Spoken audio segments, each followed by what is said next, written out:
Let's go!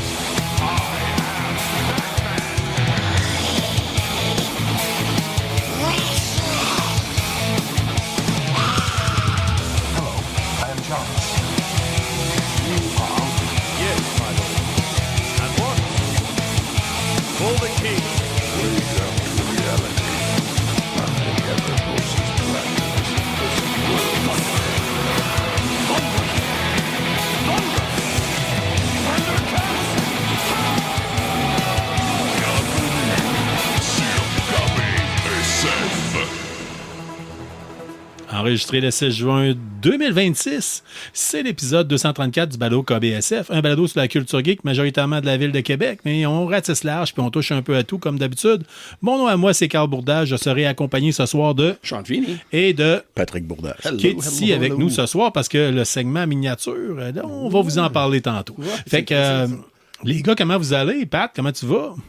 Ça pourrait mieux aller, mais on s'amuse. On a eu des nouvelles. Je t'ai pris un peu de cours. J'ai vu Sean, j'allais pour lui poser la question. Je l'ai vu prendre une gorgée de bière. Fait que j'ai dit, on va tout de suite...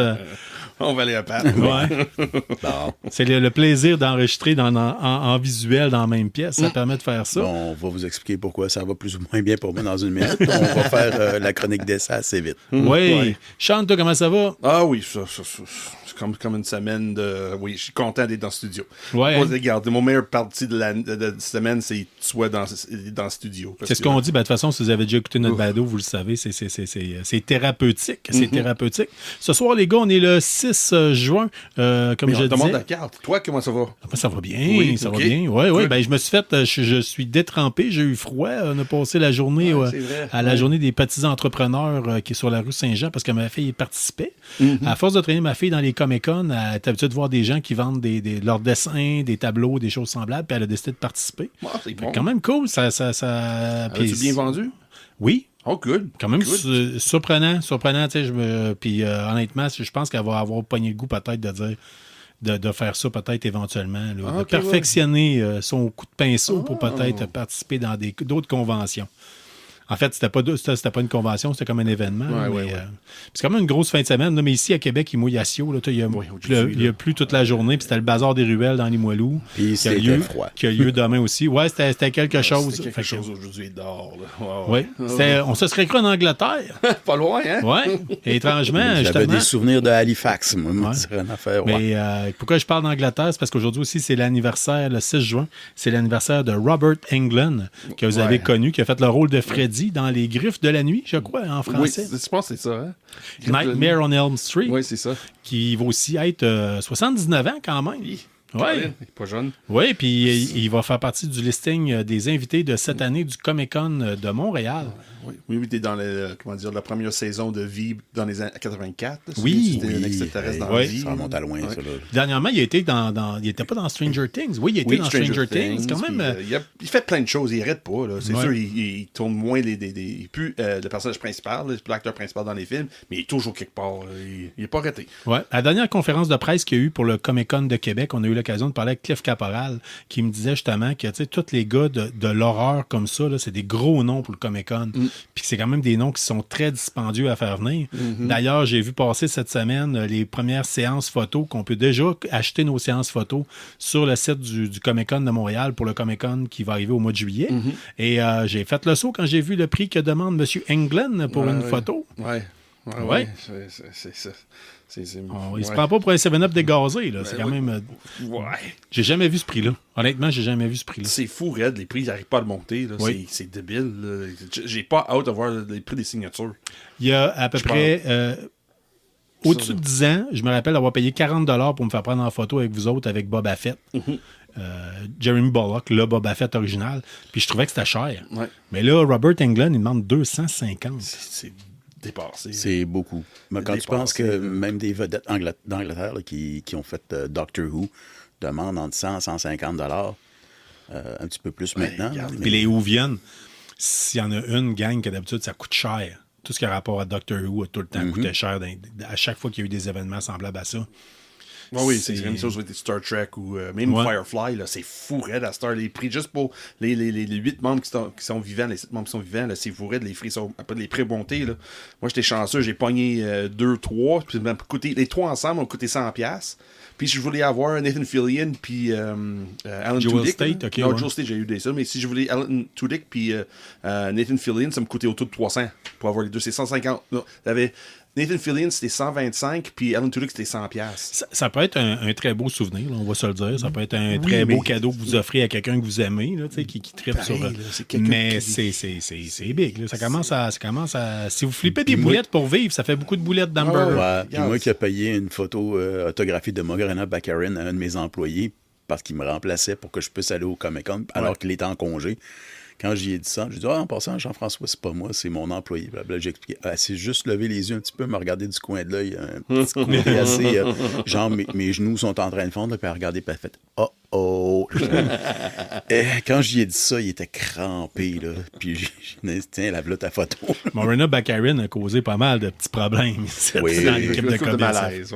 Une coupe de malaise. Mais pas juste pour des beaux malaises. Pas ceux-là de Martin Matt. Non, pas ceux-là de Martin Matt, effectivement. Des vrais beaux malaises. Ça, c'est une signature que j'ai besoin sur la photo. J'ai cette signature de Morgana sur mon Blu-ray de Firefly, là, mais j'ai besoin de photo signée. Ouais. Je sais pas si ça va revenir. Elle était déjà venue. Après cette photo-là, non. Non, avant, je pense. Oui, avant, parce que j'ai fait signer mon ton DVD, puis là, tu l'as fait signer après. On s'est fait prendre en photo après. C'est bon. C'est pour ça que tu t'es laissé certaines libertés avec la photo. Là. Non. C'était accidentel. Hein, 100%.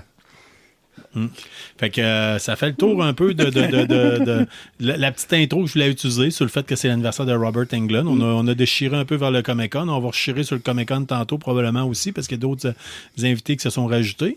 Par contre, cette semaine, il y a eu des décès quand même assez importants dans le domaine de la culture. Ouais. En commençant avec Mariana Satrapi. Oui, mais qui donc est-elle? C'est une auteure iranienne. Elle a commencé fait une grosse BD qui s'appelle Persepolis, que vous pouvez trouver à peu près partout. Là. C'est un classique, ça a gagné des prix. Les graphiques de ça sont so-so, mais c'est pas grave. C'est un style qui vient avec, on s'adapte très vite, mais le narratif, l'histoire est excellente, on s'accroche à ça. Et ça commence quand elle est très jeune, avant la révolution culturelle iranienne en 1979. Et quand elle est allée vivre en Europe après ça, puis revenir, puis en tout cas, comment que ça s'est passé, c'est assez déroutant. Parce qu'elle était assez jeune. Oui.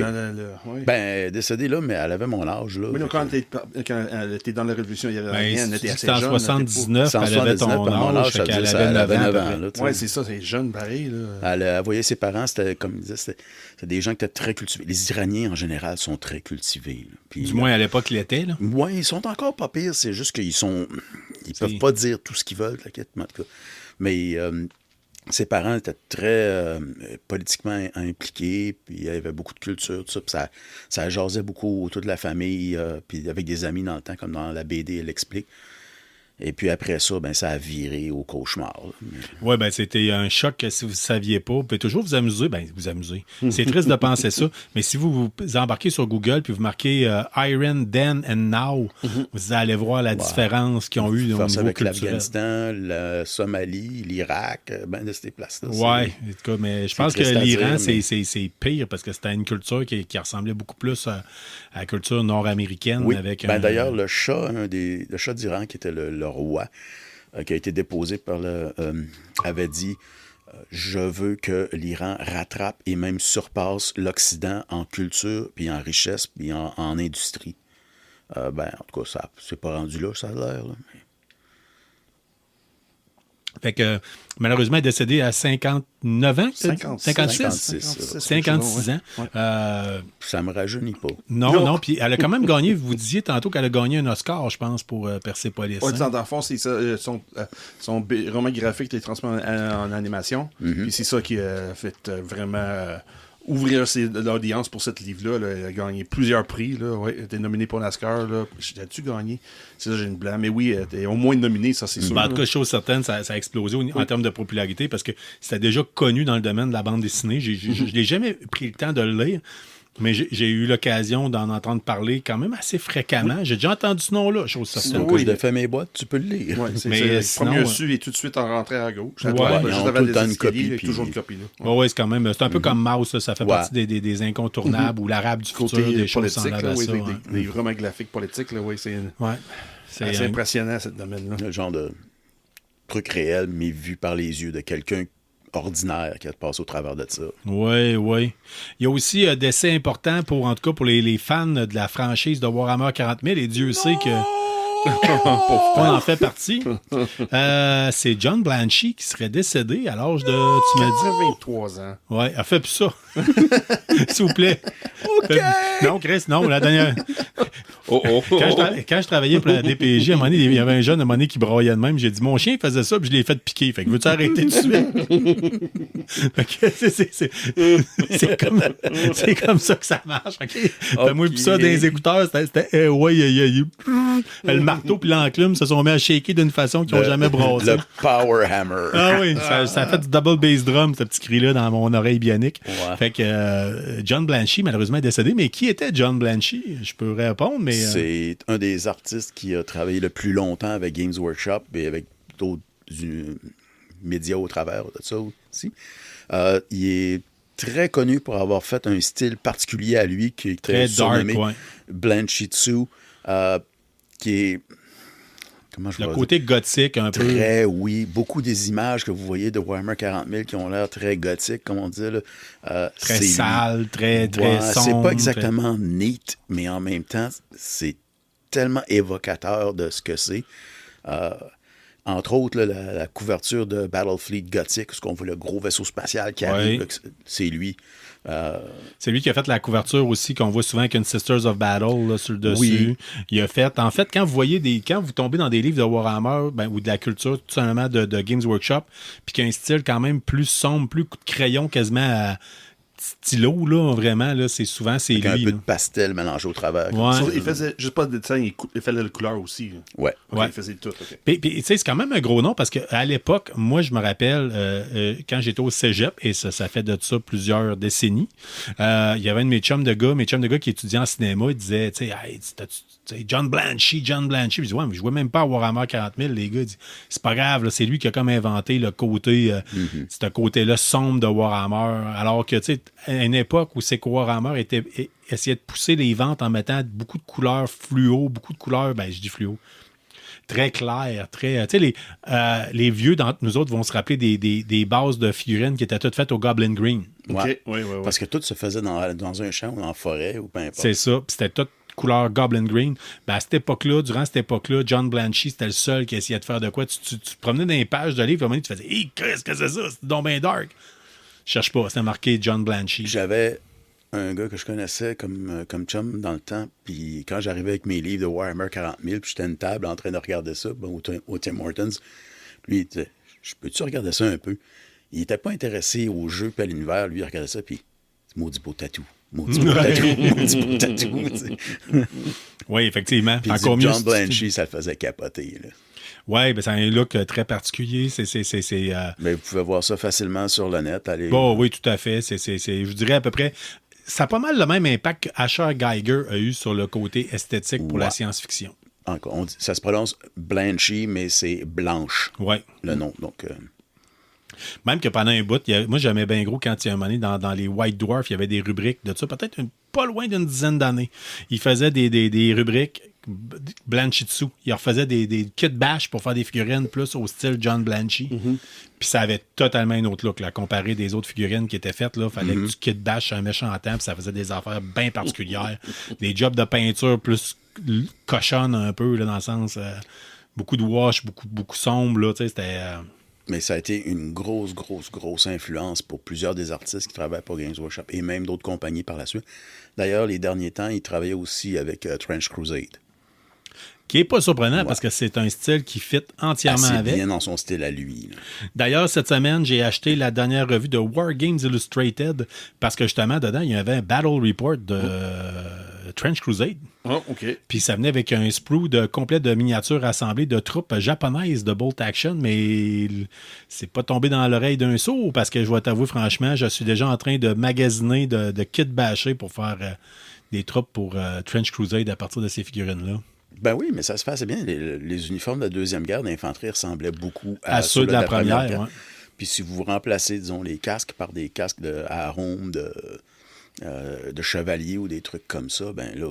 Il y a beaucoup de fusils à verrou aussi qui faisaient en sorte que ça peut très encore, bien... Oui, puis c'est ça. Puis là, ben, mettez une épée sur le bord ou ben sur le dos, strappez sur le dos une Claymore, puis amusez-vous avec ça. C'est sûr que je t'en reviens avec ça. Depuis tantôt, j'avais juste le goût de faire ça. J'avais juste le goût de me garrocher puis d'imprimer des têtes 3D, mais je pense que j'en ai déjà dans ma boîte de kit bash du stock que je peux facilement modifier. Fait que je vous reviens avec ça, c'est sûr et certain.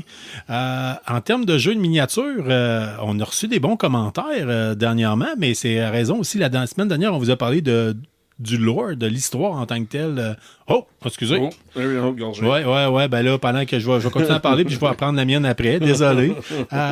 Fait que durant le dernier épisode, là, oui. On a parlé de qu'est-ce qu'un Space Marine, Space etc. Marine, c'est ça, oui. L'histoire. Brièvement, oui, parce qu'il y a du stock en masse. Oui. Là, cette semaine, on parle d'une autre race extra. Ben, en fait, on va parler... les Space Marines, ça fait partie des humains, mais on va parler d'une race de Xenos, qui sont les extraterrestres. Patrick, de quelle race on parle cette semaine? Ben, la dernière fois, j'ai pas dit qu'on allait parler des orques, mais c'est vrai qu'on en avait parlé pas mal. Donc, je suis désolé pour ceux-là qui s'attendaient à ça. Marc-Olivier, désolé. Mais j'ai décidé à la place. L'ancienne édition, c'était les Space Marines contre les Tyrannides. Puis si vous jouez à Space Marines 2, ben, vous avez affaire avec les Tyrannides. Donc, si vous allez voir le trailer de ça, vous allez avoir une idée de quel genre de bestiole que c'est.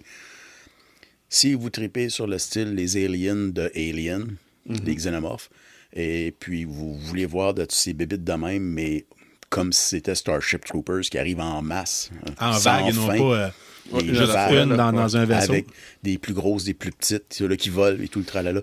Vous êtes servis, ça y est, c'est les tyrannides qui sont là pour vous. Avec une espèce de carapace qui parfois ressemble plus à celle d'un homard, un peu avec des pics et tout ça. D'ailleurs, il y avait un article dans Games Workshop de White Dwarf il y a très longtemps qui disait que, comme un truc d'un biologiste de l'Empire qui disait ça ressemble davantage à quelque chose qui s'apparente à nos crustacés. Oui. Mais c'est drôle quand même parce que c'est sorti de l'eau. Puis comme on avait discuté de ça sur un forum, puis moi j'ai dit c'est drôle, c'est des crevettes, mais avec des gencives. Parce qu'ils ont des dents. Oui, et aussi ce qui va, c'est gencives. Là, ouais. Mais c'est ça. Là. Les tyrannides sont une race, comme je disais, à 6 membres et blablabla, qui viennent d'une autre galaxie. C'est peut-être pas la première qu'ils ont faite. Ils viennent peut-être d'un autre avant ça, et ainsi de suite. On ne sait pas exactement d'où est-ce qu'ils arrivent, mais ils ont traversé le vide interstellaire pour arriver dans la galaxie de la Voie lactée. Puis de là, ben, c'est le bordel. Très à l'Alien, on pense qu'ils seraient peut-être arrivés sur des Hulk, là, qui sont des amas de vaisseaux abandonnés. Ouais, les premières, apparemment, seraient probablement des Gene Stealers qu'on a vus sur certaines planètes, et ainsi de suite. Qu'au début, ils n'ont pas pensé. Ça, c'est des tyrannides. C'était autre chose. Jusqu'à temps qu'ils commencent à avoir des Gene Stealers avec les tyrannides. Donc, c'était probablement des tyrannides qui étaient en avant, comme scouting, puis qui envoyaient un signal psychique dans l'espace pour dire « Hey, il y a du lunch ici ». C'est pas une race qui est méchante en soi. C'est une race qui est juste là pour venir vous bouffer la face. C'est quand même derrière, c'est ça. Et pas juste ça. Là. Juste question de survie. Hein, toutes les plantes, l'eau, ainsi de suite, quand ils arrivent, eux autres, là, ça bloque tout. Ils bombardent la planète, puis quand il ne reste plus rien, il y a des créatures que tout ce qu'ils font, c'est ramasser les morts, puis les amener dans des espèces de... des étangs qui vont les dissoudre. Puis là, il y a comme une grosse paille qui remonte à un vaisseau en orbite, qui siphonne ça pour repondre des Gene Stealers, puis ainsi de suite, peu importe ce qu'ils ont de besoin. Votre planète devient une grosse lodge poppy. Exactement. Quand ils ont fini avec une planète, il ne reste que du rock. L'eau, l'air, tout, des spores, tout est parti, puis ça sert à produire d'autres tyrannides. Mais là, t'as peu, il y a les tyrannides, puis il y a les Gene Stealers. Moi, je m'étais déjà fait dire, les Gene Stealers volaient les gènes pour se reproduire. Non, pas tout à fait. Ça, les Gene Stealers, eux autres, sont capables... Ben, d'ailleurs, vous avez une autre faction avec ça qui sont les Gene Stealer cultistes. Oui. Les autres, c'est des humains qui ont été... Il y en a un qui s'est fait comme imprégné avec par un gene stealer d'un gène. Puis c'est pas vraiment qu'il vole le gène, c'est qu'il va mettre le sien sur le vôtre. OK.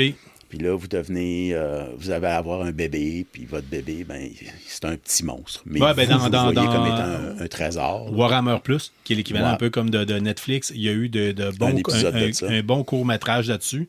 Puis il y a aussi un show qui était fait avec des Blood Angels, me semble. Ah, ça se peut.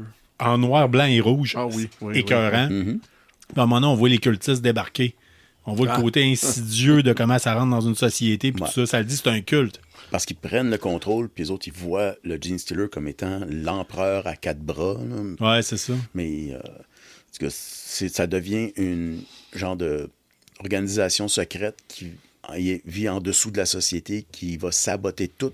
Le moment que les tyrannides vont approcher votre planète, eux autres, ils vont tout faire péter d'un bord puis de l'autre. Prendre le contrôle de la police, de ci, de ça, foutre le chaos total, puis là, les tyrannides arrivent. Là, vous êtes dans la merde.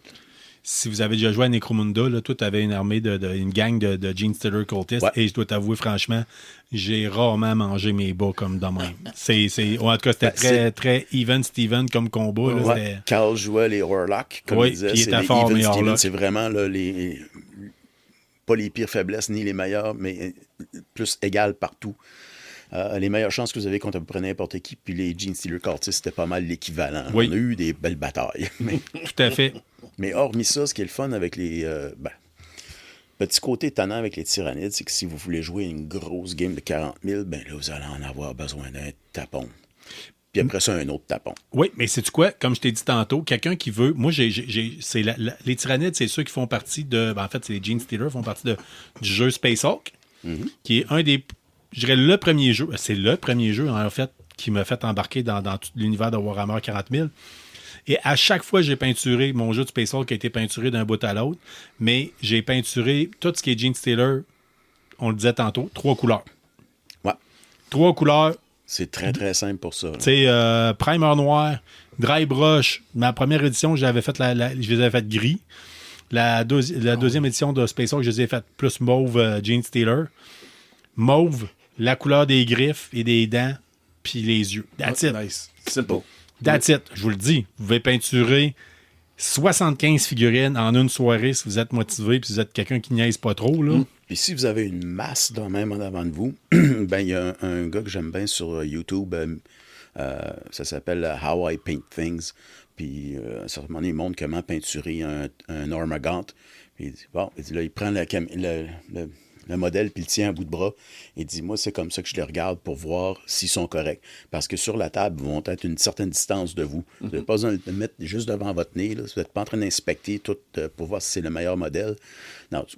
Puis une des choses qu'il disait, c'est si votre opposant chiale encore sur la qualité de peinture, mais il y en a 90 de même en avant de lui, ses priorités sont pas à la bonne place. C'est ça. Ben, moi, j'ai pas mon dire, si t'es obligé de changer de lunettes pour voir la qualité de ta peinture, c'est peut-être bien pas. Quand je dis changer de lunettes, c'est, mettons, lunettes de proche de loin, là, tu sais, c'est...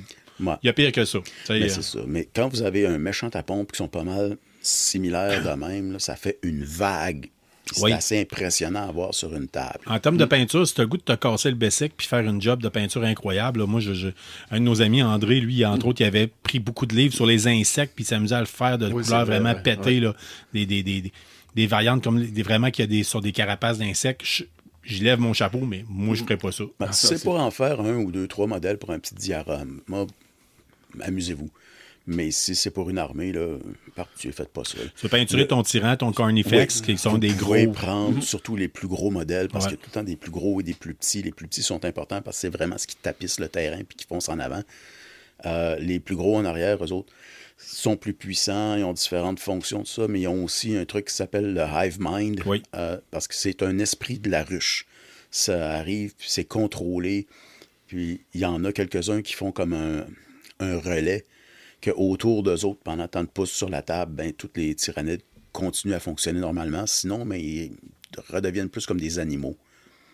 C'est une armée que j'adore me battre contre, mais c'est pas une armée que j'aurais nécessairement, je montrais. Mais ça reste quand même, c'est une armée qui vend énormément, là, quand même, qui est là depuis très longtemps. Curieusement, c'est populaire avec les filles. Oui. J'ai jamais compris pourquoi, mais en tout cas...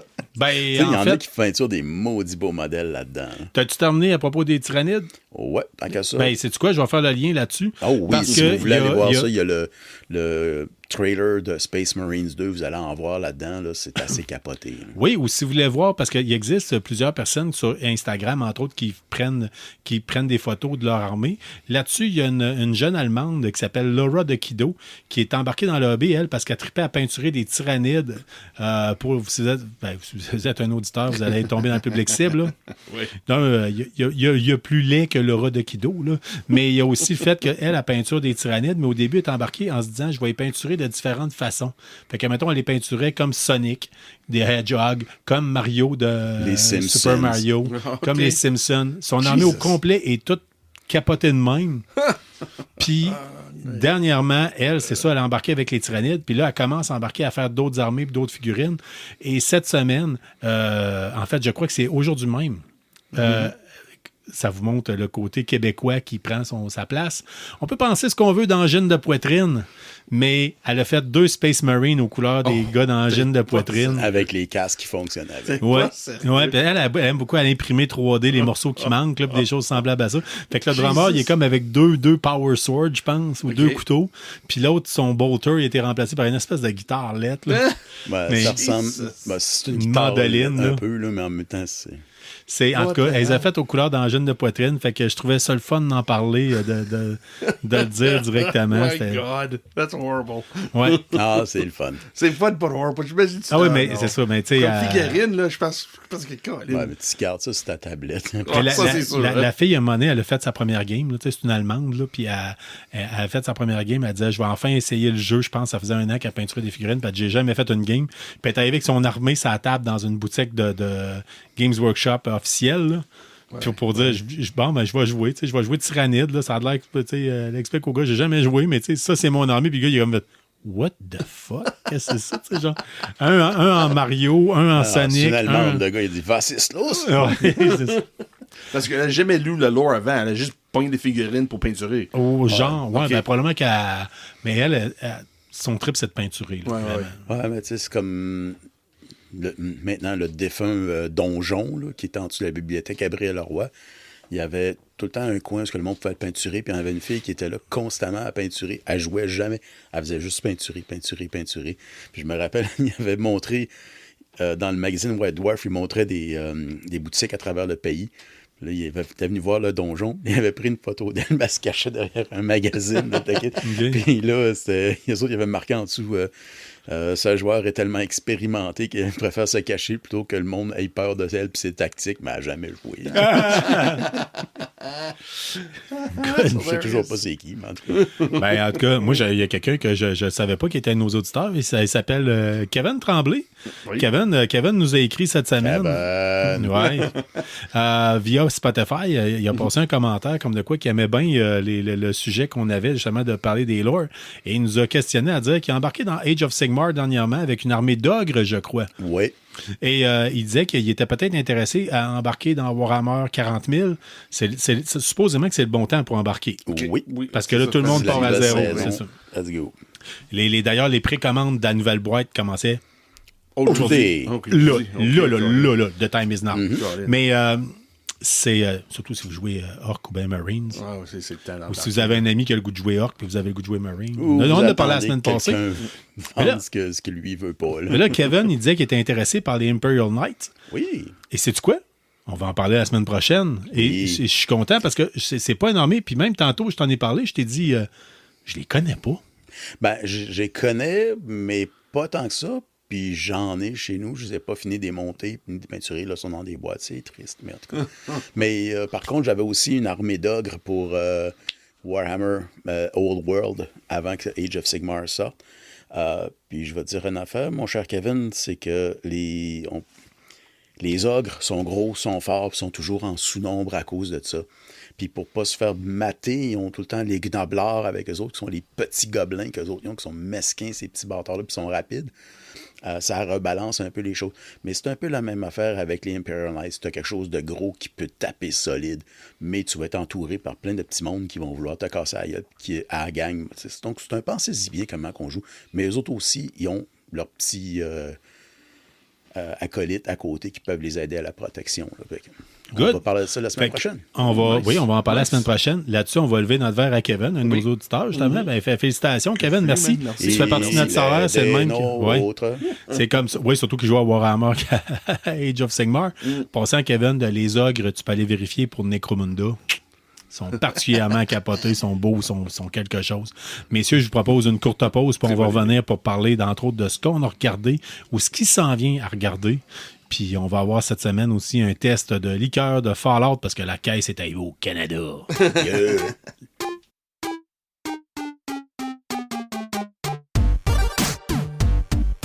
Pour des jeux neufs, usagés, des accessoires de jeux vidéo, votre destination, c'est Spoutnik Québec, 9173 Henri Bourassa. Spoutnik, c'est pas seulement des jeux vidéo, c'est aussi des films, des figurines de collection et beaucoup plus.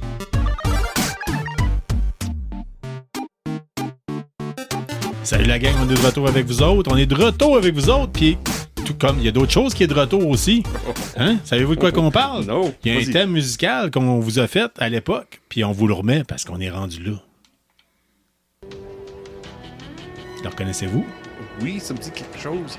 Est-ce qu'on Moi, va je goûter... consomme dans le cœur, puis j'en bois, là.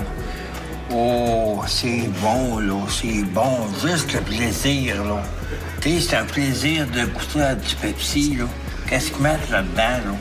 Ça vient me chercher, là. À le fond des 100 000 Chris, quand ça rentre dans la gorge, le goût, tout de ça, là.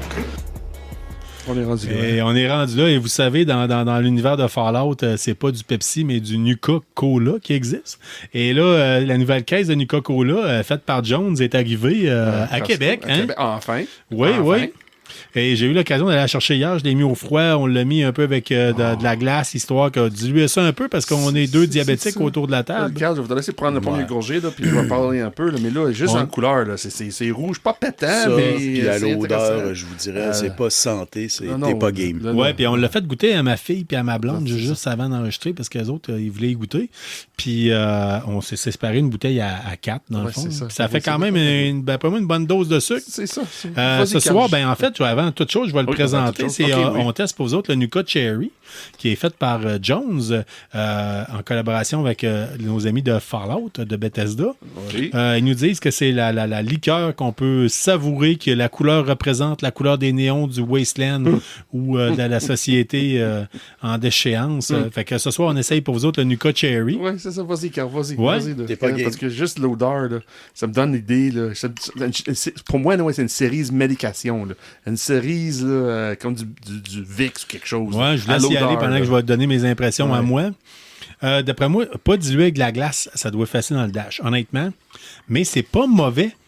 Mais ça goûte effectivement le popsicle à cerise. Vous êtes le genre aimé les popsicles rouges, là, les Mr. Freeze rouges? Les Mr. Freeze rouges, c'est ça. Surtout avec la glace. Ça, qui qui est est le désuet, fond du Mr. Freeze, quand ça goûte oui, en masse plastique. Là. Oui, on est rendu là. Ouais. C'est mélangé.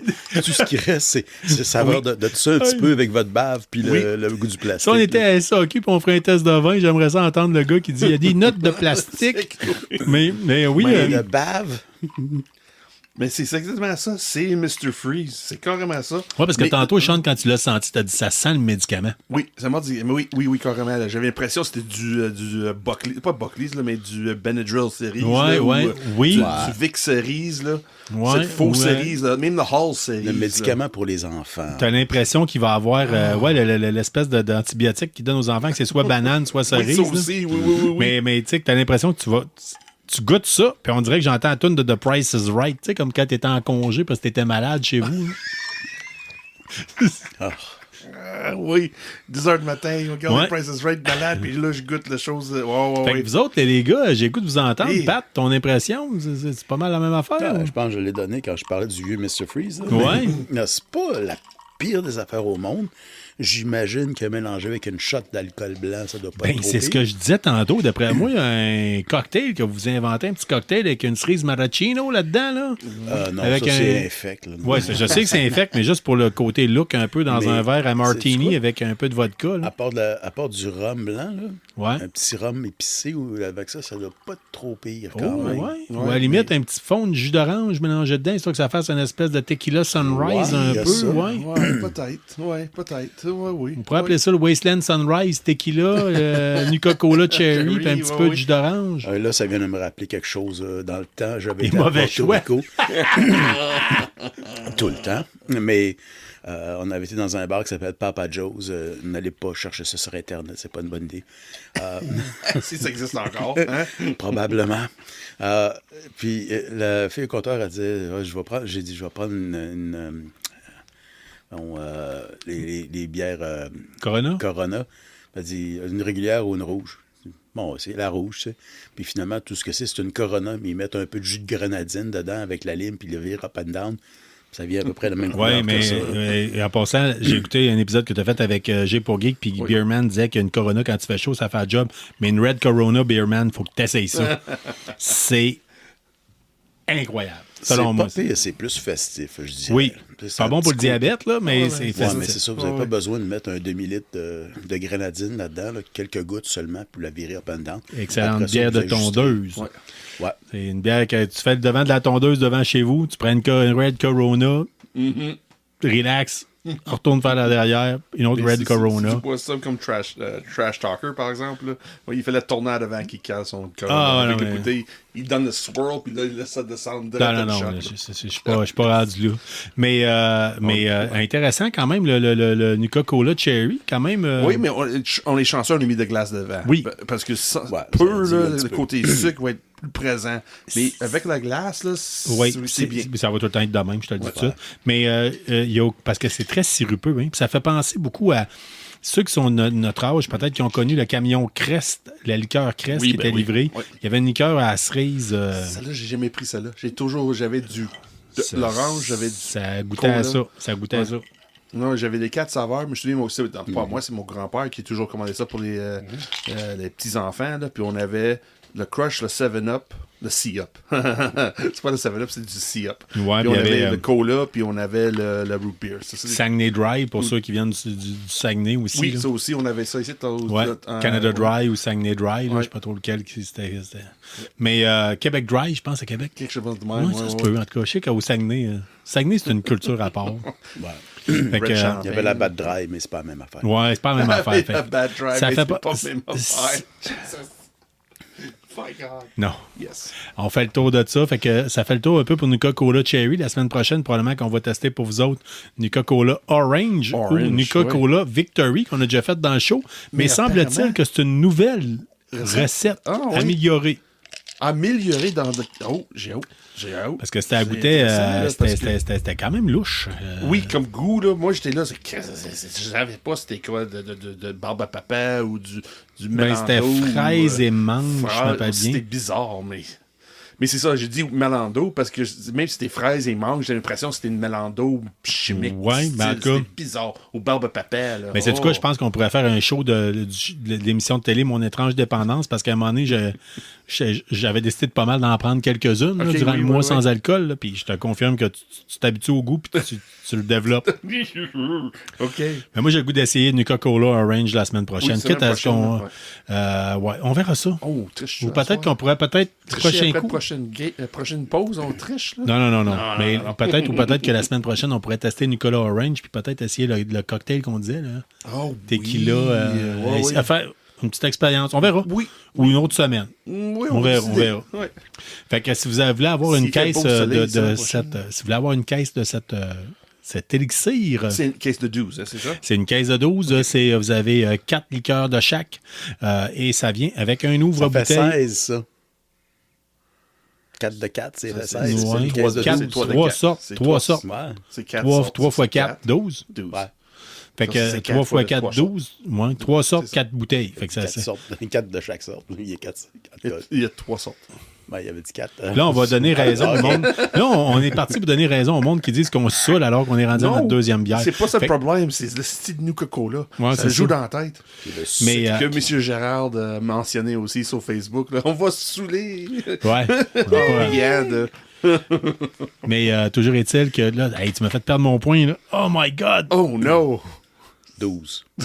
5. Oui, c'est disponible chez Costco seulement pour le coût de 25$ plus taxes plus dépôt. Fait que si je vous dis tout ça, ça revient à peu près à 28$ pour la caisse.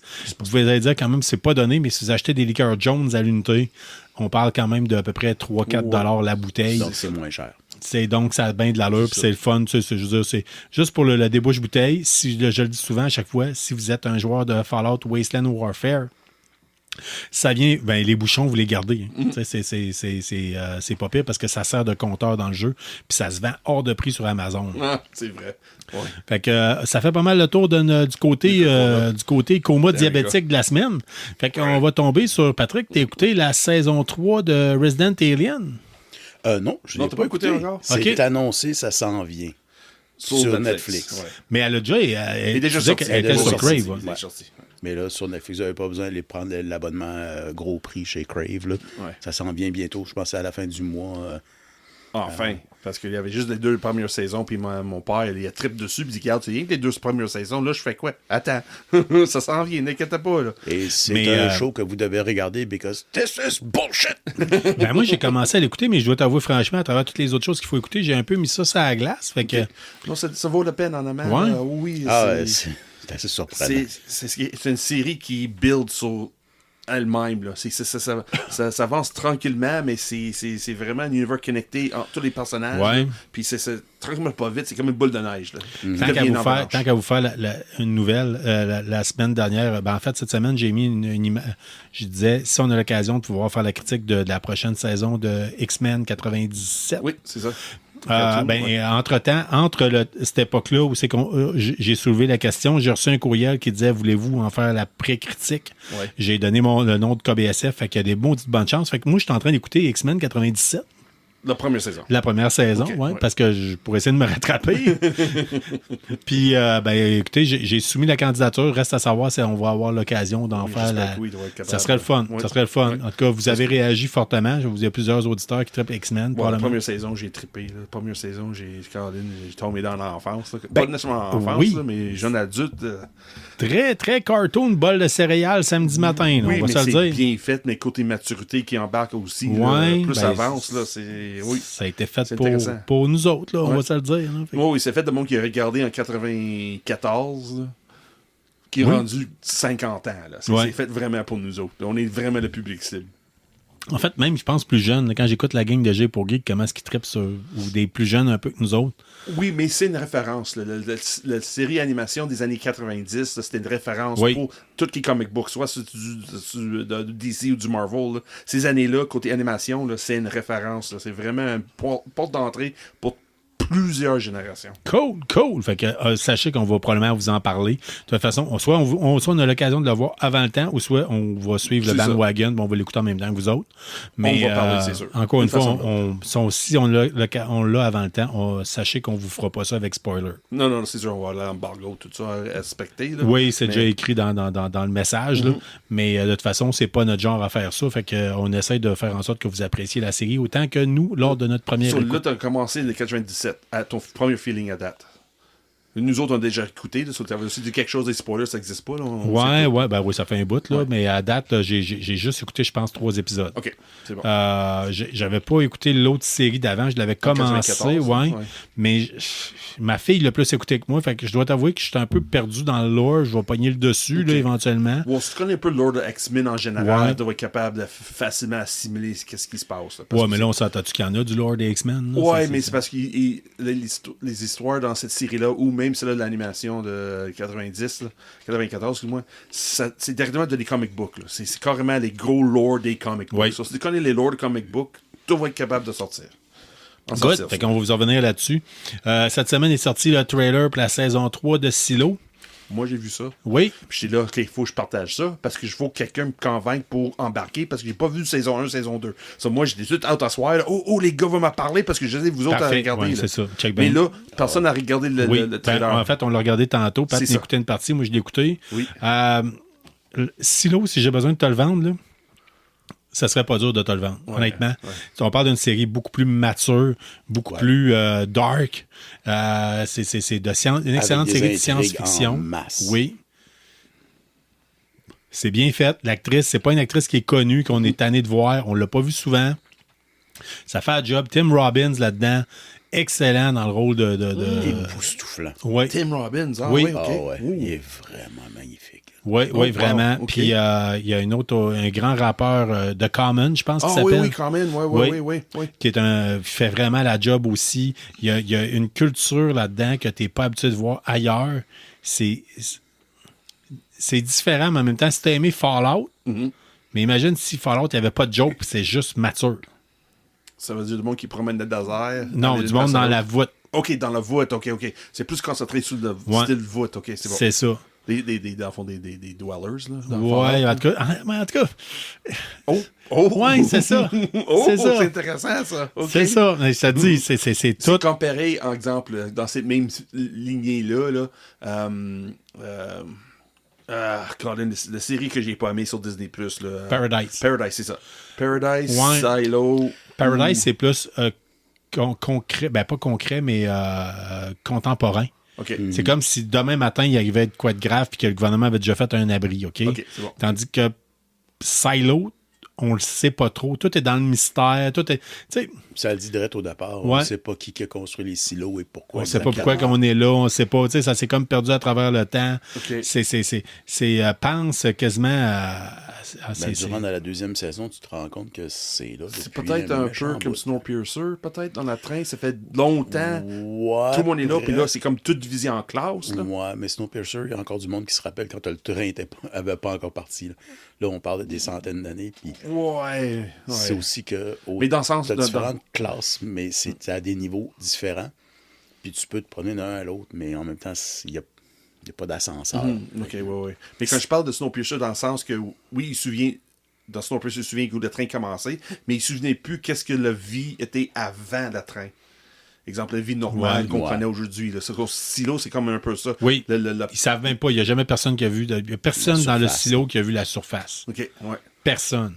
Puis si tu es envoyé à la surface, c'est un exode, puis c'est une façon de te tuer. OK. C'est comme. En tout cas, mais je veux pas vendre aucun punch, même si ça fait déjà un bout qui s'est sorti. Si vous avez eu à l'écouter, depuis saison 3. vous auriez pu l'écouter. Là. Ouais. Mais moi, je vous le dis tout de suite, je tiens à vous le dire, c'est une excellente série. Si vous savez pas quoi écouter, vous allez pogner un 2 minutes, c'est de quoi de vraiment bon. C'est quelque Ça chose fait-tu qu'il faut là? vraiment porter attention parce que les intrigues sont une en arrière de l'autre. puis, Nice. à différents niveaux. C'est assez capoté. là. C'est disponible sur Apple, soit dit en Apple, oui, c'est passant, ça. ouais. C'est Donc, ce que si ça vous fait changez longtemps. d'iPhone comme j'ai fait, Ouais, c'est ça. Hein? exactement.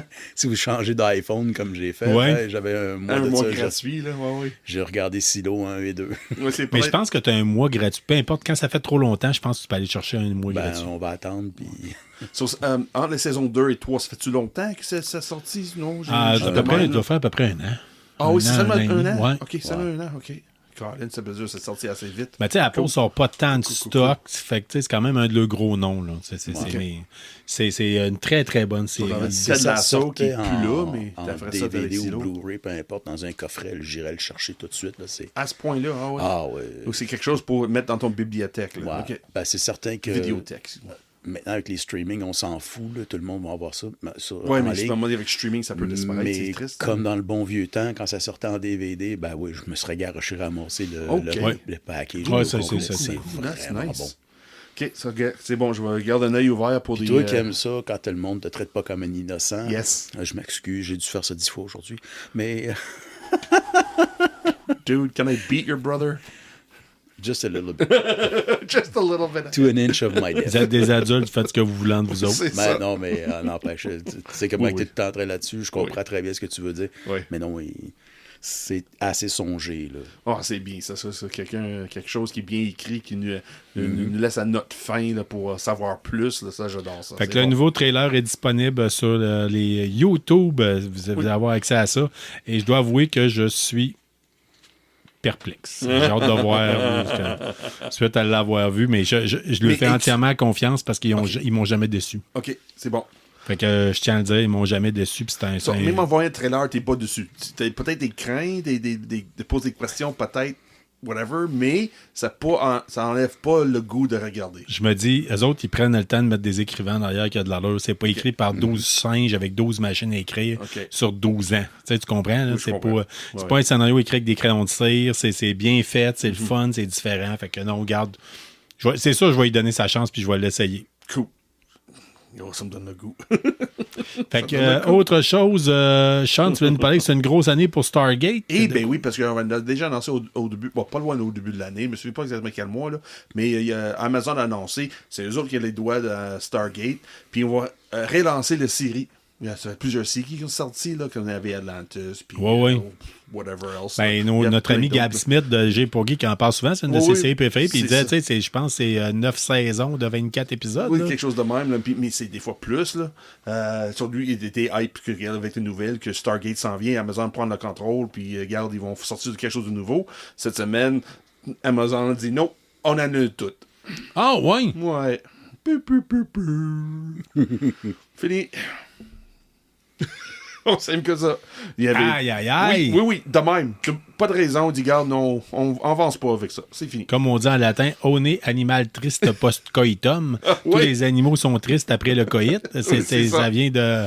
Oh, pas là, il y en a quelques-uns qui viennent de... C'est fou, parce que tout le monde était pas nécessairement hype, mais la production était en direct. La production commençait toute, là, tout était en marche pour aller. Là. Si vous connaissez Gab Smith cacher ses lames de rasoir, il voit le nouveau papa bientôt, là. Je pense pas, il va ce point-là. Là. Mais c'est ça, Amazon a juste annoncé ça. Si vous voulez appeler son fils Atlantis, c'est pas bien parti. C'est pas bien. Mais au moins, Jules Strait est dans ça, là, dans Atlantis. Ah oui? Mais c'est une des séries que j'ai jamais pris le temps. Atlantis, c'est Joel Strait avec Jason Momoa. Ben, je vais t'avouer franchement, quand ça sortait, ça passait à la TV non câblée, quand j'avais pas le câble, que j'étais jeune et pauvre. Puis, sauf que, tu sais, je vais l'écouter un épisode sur 5, admettons, parce que ça passait à la télé, puis tu savais pas si ça allait être debout ou non. Fait que, j'ai tout le temps eu un attrait, mais tout le temps me disais, je pense qu'il faut que tu le partes, puis tu l'écoutes au complet. Peut-être. Mais mes parents trippent sur ça. Là, mes parents, peut-être sont déjà au courant, là, mais ça se peut, quand ils vont écouter le podcast, ils vont apprendre qu'il n'y a plus de Stargate. Parce que ma mère est une fan finie du Stargate. Mon père aussi. Puis les autres, les coffrets, ça en DVD ou Blu-ray, là, il y a plein de coffrets, eux autres. Là. Ils sont fans de cette série-là. Le film aussi, d'ailleurs, avec Kurt Russell puis James Spader. Là. Mais c'est ça, Amazon tire le plug. Fini. Cool. Ben, cool. C'est pas cool pantoute. Mais en tout cas, si vous êtes fan, peut-être qu'ils vont-ils changer d'idée. Sean, c'était-tu toi qui as mis une autre nouvelle concernant Amazon Prime? Oh oui, c'est ça. Amazon Prime est lancé cette semaine parce que Amazon Prime, c'est rare qu'ils donnent des avant-premières si t'es pas déjà certifié média. C'est des gros médias. C'est très rare que... Oui, certains influenceurs, mais devoir avoir un bon following pour être choisi pour voir les œuvres en avance. Mais là, le 29 juillet, si tu es membre d'Amazon Prime, aux États-Unis, encore une fois, c'est triste à dire, et, sur leur page web, tu peux inscrire votre nom pour avoir la chance d'aller voir le nouveau film de Spider-Man, Brand New Day, le 29 juillet, avant ça sort. Avant, je pense, le 30 ou 31 de juillet, là, de mémoire exactement, la date de sortie, là, mais c'est ça, sur Amazon Prime, donne la chance à leur monde d'aller voir un prévisionnement avant la sortie. Cool. Oui. C'est le fun, ça. C'est intéressant si tu es déjà pour les États-Unis, c'est très à dire, là, mais quand j'ai vu ça, j'ai pas vu le côté États-Unis au début. J'étais, hey, wow! Ça fait longtemps que j'ai Amazon Prime, c'est sûr que j'achète pas beaucoup, là, ça, j'ai pas... mais juste pour bien des affaires, c'est quand même trippant. Puis, Colin, je dis, je l'ai tout peut-être, parce que des fois, Carl, comme choisi pour se faire certaines choses, je dis, peut-être Carl va être choisi aussi. Parce ça serait le fun, parce qu'en plus, ce qui se passe souvent, c'est qu'on va le dire quand vous faites partie d'Amazon Review, qui est quand on vous l'offre et que vous acceptez, quand vous testez une émission pour eux autres, vous remplissez, je vous l'explique, là, vous recevez l'invitation, vous dites si vous voulez ou non. Vous recevez vous recevez le lien pour aller écouter l'émission. Vous l'écoutez, puis après ça, vous avez à peu près 40 minutes de sondage à remplir. C'est quand même exhaustif là, comme sondage. Mais ça vous donne, c'est le fun, vous pouvez écouter les shows d'Amazon avant même que ça sorte. Et vous recevez 10$ en rabais Amazon par épisode. Fait que c'est quand même pas négligeable. Puis on s'entend qu'on a tout le temps quelque chose à acheter sur Amazon. Là, fait ça paye les chips. Oui, ça paye les chips ou ça paye 10% de moins sur votre... Puis le Doritos. Oui, ou ça fait en sorte qu'une boîte de figurines de Fallout Wasteland que vous allez payer plus cher parce que c'est la dernière boîte qui reste au Canada, ben ça se peut que vous allez dire je suis prêt à payer 10$. Fait que 10$ de plus. Fait que c'est quand même cool pour ça. Sur un autre ordre d'idée, on a quand même il y a quand même un communiqué de presse qui est sorti le 2 juin 2026. En fait, c'est il y a quelques jours à peine. Le Comic-Con de Montréal a rajouté des acteurs de doublage de renom à la liste d'invités de 2026. Vous avez l'occasion d'aller voir cette année David Kaye qui a fait Transformers, Beast Wars, Inuyasha, X-Men Evolution, Sean Schemmel qui a fait Dragon Ball Z, Yuri Lowenthal, Spider-Man, Naruto, Ben 10, Najib Jeter, Spider-Man, Miles Morales, The Last of Us Part 1, Grown Ups, Tara Platt, Naruto, Spider-Man, Persona 3, Mail Flanagan, Naruto, Lab Rats, Jackers, The Adventures of Piggly Winks, Greg Baldwin, Avatar, The Last Airbender, BioShock, Samurai Jack, Michaela Jill Murphy, Avatar, The Last Airbender, Crank New Groove, The Legend of Korra, Kathy Griffin, The Sailor Moon, Max and Ruby, Totally Spies, et Linda Ballantyne, Sailor Moon, George of the Jungle, Care Bears, qui vont être au Comic-Con, qui va avoir lieu cette année du 3 au 5 juillet 2026 au Palais des Congrès. Sean, est-ce que Linda Ballantyne, c'est celle avec qui tu as parlé l'année dernière? C'est bien, je me disais. C'est exactement elle. C'est quand même elle qui était entièrement généreuse parce que tu y avais parlé, entre autres, de ta sœur. Elle avait pogné le COVID, puis t'es pas capable de déplacer pour avoir une signature, puis regarde, t'es tellement généreux, là, elle a fait une vidéo, remerciement à ma sœur. Oui. C'était vraiment hot. Là. Puis on s'entend que souvent, il y a des acteurs de doublage comme ça, souvent vont charger un montant pour faire une vidéo. Elle l'a fait. Rien du tout. Elle a fait, hey, c'est une fan, elle peut pas être là. Let's go. Je trouve ça super généreux de sa part. Belle On a déjà femme en parlé. plus, Oui. Quand même, hein, on va dire. C'est Silver pas Fox. de notre âge, là, mais. Silver Fox, pareil. Ouais. Ouais, Il y a des gens qui prennent plus de légumes dans leur vie que nous autres. Nous, on prend plus de bière. Fait que c'est comme ça. Ouais. Mais On fait du recyclage. On recycle. On sauve la planète par le On recyclage. purifie l'eau avec le houblon. Oui, c'est ça. Fait que c'était les annonces pour le Comic-Con de Montréal, les nouveaux Beaucoup invités. de voice actors, c'est incroyable. Oui, puis c'est beaucoup, ce qu'on voit, c'est beaucoup de Avatar Last Airbender. Oui, ça arrive Fait souvent, que c'est des fois, on sent qu'il y a une thématique. On va quand même continuer à espérer qu'il y a d'autres personnes qui vont se rajouter dans la liste des invités. Des fois, Tu regardais ça, toi, Carl, Avatar? Non. Non? Moi, Non. j'ai été surpris quand même. L'animation ou de live action? L'animation. OK.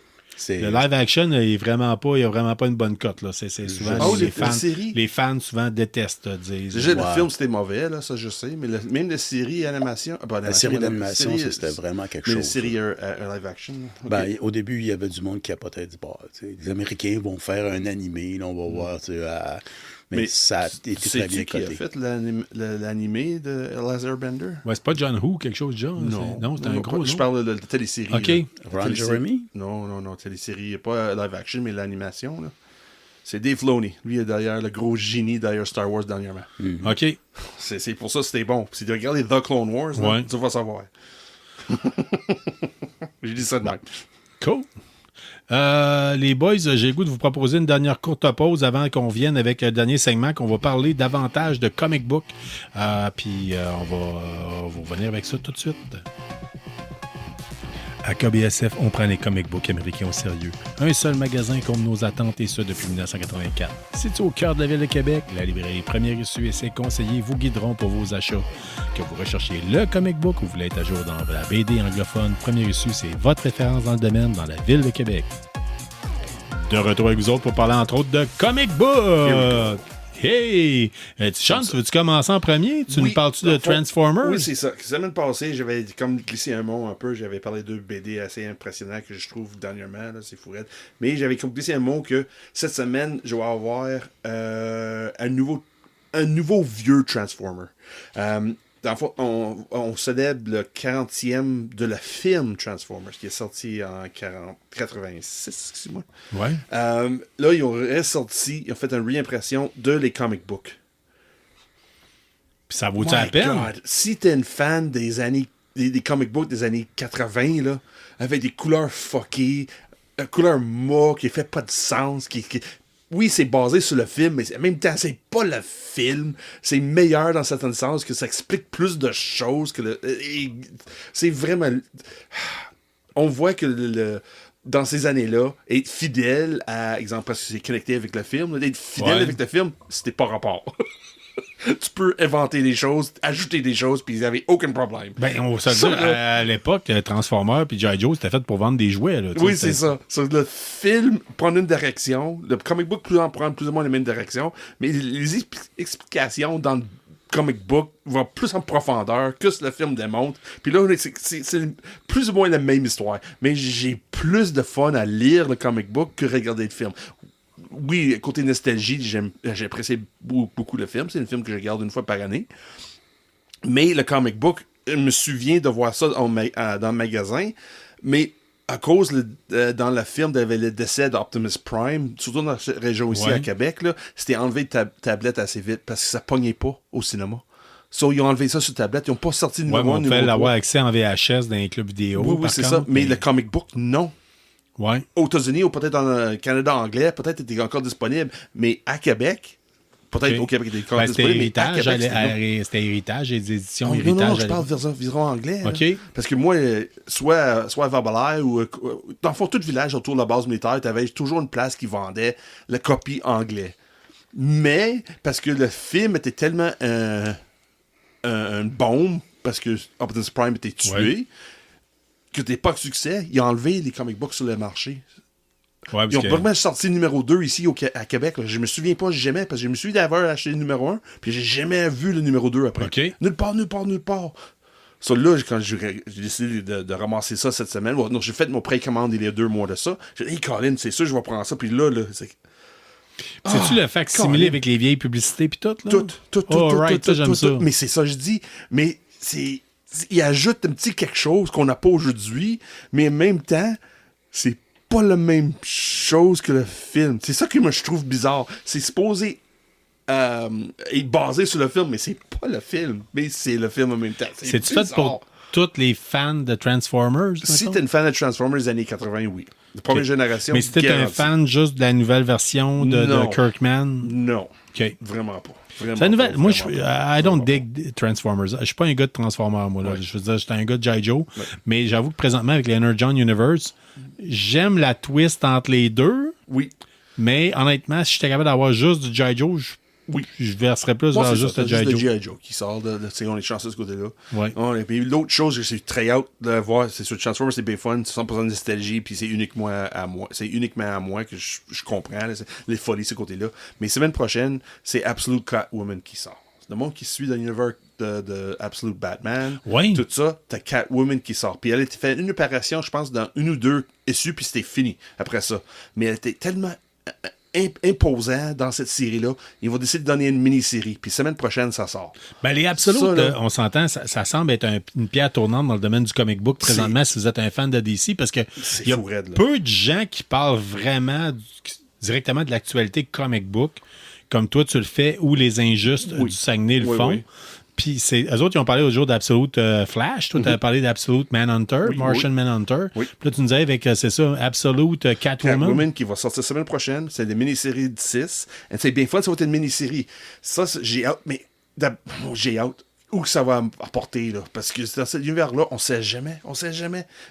On pense qu'on va aller quelque part, puis nous fait une 180 avec nous. On sait pas. C'est vraiment intéressant. Puis surtout avec cet univers, ce personnage-là, dans cet univers-là,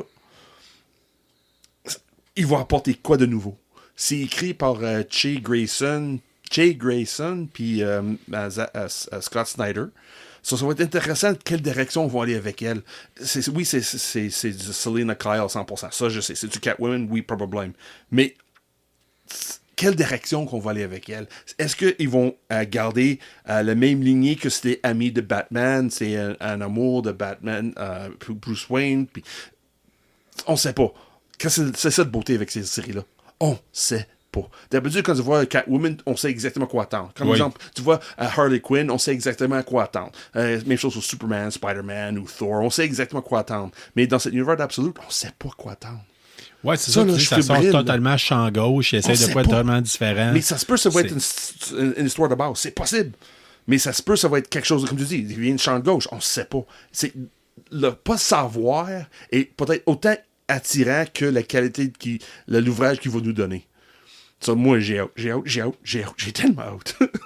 J'ai hâte. Ben, ça a surveillé, puis Oui. ça sort prochainement. Semaine prochaine, puis ça veut dire, si on enregistre fin de semaine prochaine, je vais donner mon critique. OK. Hey, moi, cette semaine, j'avais vidé ma pull box et j'ai ramassé Enfin! j'avais juste 2 comic books dedans. J'avais G.I. Joe, A Real American Hero, puis le G.I. Joe version Kirkman, le numéro 22. OK, oui, avec j'oublie son nom, là. Mindbender. Mindbender. Ouais, ben c'est ça qui est fourrant, parce que quelque part, les deux, A Real American Hero, puis la version Kirkman, les deux sont dans un mode torture mentale, Mindbender. Ah oui? C'est intéressant. Oh, je savais pas. Ouais, ben c'est pas Mindbender, c'est l'autre, le Dr. Venom.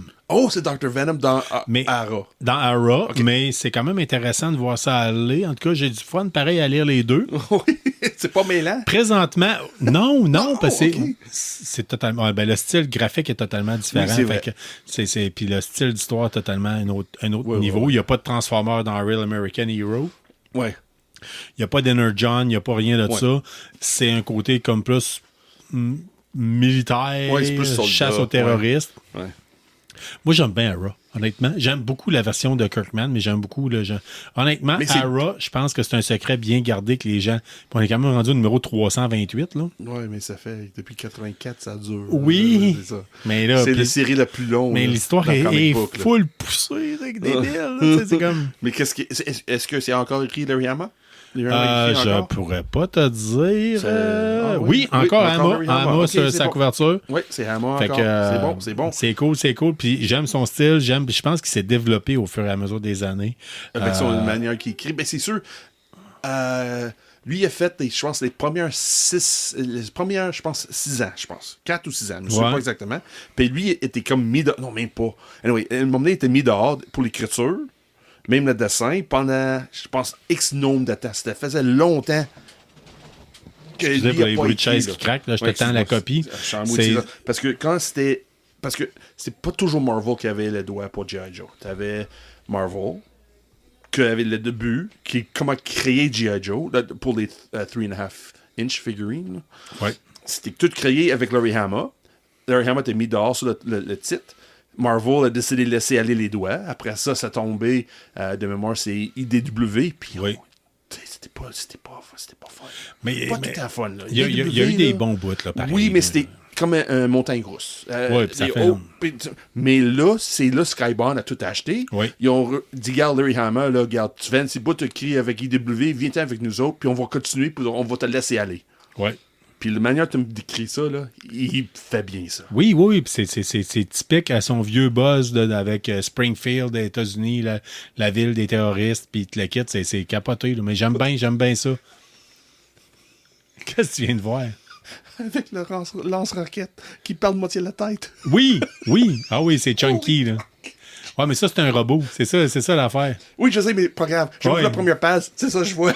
Ah oui, c'est ça. Il y a quand même de quoi de la fun. Là. Je veux dire, ça rentre au poste. Là. Tu sais, oh, wow. Oui. Juste le choix de couleur. Là. Oui, j'aime ça. Moi, je trouve que c'est un secret bien gardé, là, honnêtement. Puis vous pouvez embarquer dedans, quand même si ça fait un bout que vous n'avez pas touché à ça.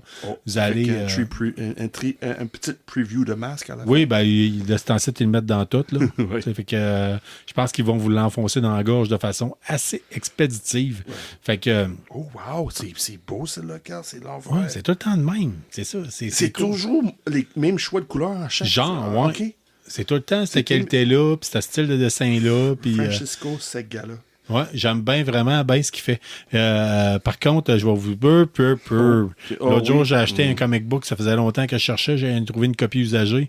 On parle de The Last of Us. Je pense que c'est American Dream, ça s'appelle, le recueil. C'est qui a fait? C'est-tu IDW? C'est-tu maison d'édition? Je m'en rappelle pas, je ne l'ai pas avec moi présentement sous la main. Je dois avouer que ça faisait un bout que je le cherchais parce que j'avais comme acheté une copie pour Brad Martigan de Player, Stéphane Gagnon. J'avais donné, puis c'était la copie que j'étais supposé m'acheter moi, puis j'ai comme fait, je te la donne. Puis après ça, je dis, c'est pas grave, on va en avoir une autre, mais j'ai jamais été capable d'en trouver une autre. Fait que là, je l'ai trouvé dans l'usager. Où t'as trouvé ça? J'ai trouvé ça chez Sputnik parce qu'ils ont fait un autre comic book. Fait que on vous encourage tout le temps à acheter vos comic books chez Première Issue. Mais là, quand c'est de l'usager, c'est un peu comme dans les ventes des garages. Des fois, on tombe sur des bargains. Fait que c'est le cas qui est arrivé présentement. J'étais allé fouiller chez Sputnik, puis il y a reçu beaucoup de bande dessinée basée sur des jeux de vidéo. Fait qu'il y avait du Tomb Raider en masse, puis du Last of Us. Hey man, tu m'avais dit, Carl, tu vas être déçu.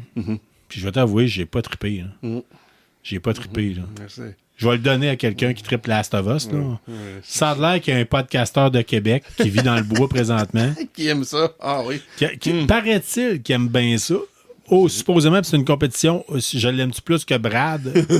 Ah oui, une compétition entre ces deux-là. Là. Ah oui. Qui aime plus Last of Us? Fait que je pense que je vais y envoyer ça pour une petite lecture pour dans le bois, là, sur le bord du feu. Si on trouve de temps, on va aller porter nous autres mêmes. Ça serait encore plus cool. Ah oui. Puis en passant, Last of Us, c'était dans la meilleure édition, c'est Dark Horse. OK. Juste de même. Mais je dois avouer que j'ai pas été impressionné ben. Ça m'a fait beaucoup penser à un épisode de la série télé. Mais G.I. Joe, ah oui, tu viens de me faire un thumbs up, c'est Sean Approve. Good.